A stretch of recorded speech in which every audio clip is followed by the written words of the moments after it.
Friends, patriots, Americans, we're diving headfirst into the political whirlwind that is President Trump's second term. Love him or hate him, one thing's for sure.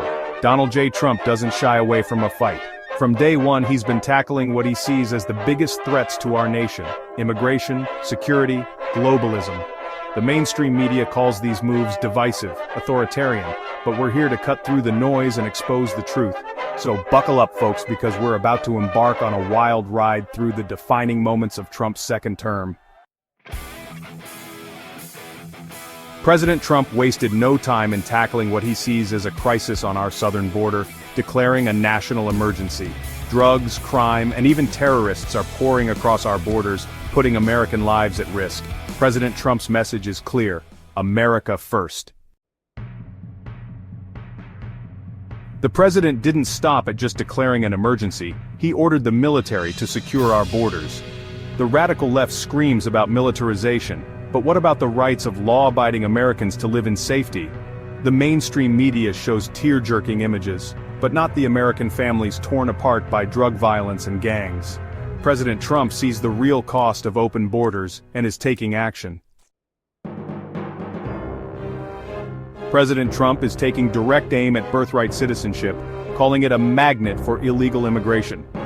The left claims it's unconstitutional, but the president argues the 14th Amendment has been misinterpreted.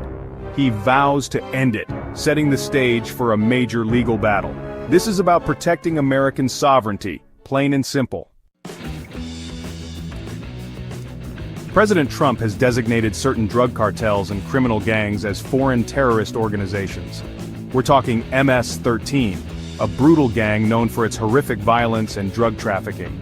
The left cries foul, but these groups pose a direct threat to our national security. This designation gives law enforcement more tools to go after these criminals and cut off their funding sources. Remember catch and release? President Trump ended that with his Remain in Mexico policy. The radical left tried to dismantle it, but Trump knows this policy is crucial for deterring illegal immigration. It's about time we had a president who puts America first. President Trump has taken a hardline stance on crime, reinstating the federal death penalty for certain offenses.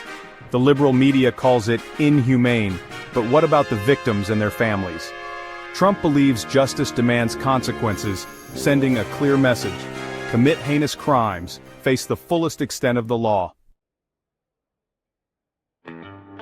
President Trump argues the U.S. refugee resettlement program has been abused, allowing potential threats to slip through. He's reduced the number of refugees and implemented stricter vetting procedures. The Democrats call it heartless, but Trump understands we must protect our own citizens first. Charity starts at home, folks. President Trump withdrew the U.S. from the Paris Climate Agreement, calling it a bad deal for America.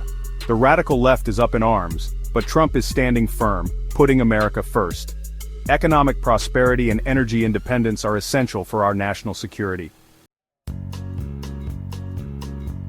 President Trump announced his intention to withdraw the U.S. from the WHO, citing its mishandling of the COVID-19 pandemic. The Democrats claim it will undermine global health efforts, but Trump is not backing down. He's determined to put America first, refusing to fund an organization he believes has failed in its mission. President Trump has taken a strong stand against the radical left's assault on traditional values, particularly gender identity. He's issued directives barring transgender individuals from serving in the military and rolled back Obama-era guidelines on transgender bathroom access. Trump is standing firm, defending his actions as necessary to protect the privacy and safety of all Americans. Folks, we are at a crossroads in this country. President Trump's second term is shaping up to be a battle for the very soul of America. The radical left is more determined than ever to transform this country, but Trump is standing in their way. He's fighting for our values, our freedoms, our future. We need to stand with President Trump, support his agenda, and make our voices heard.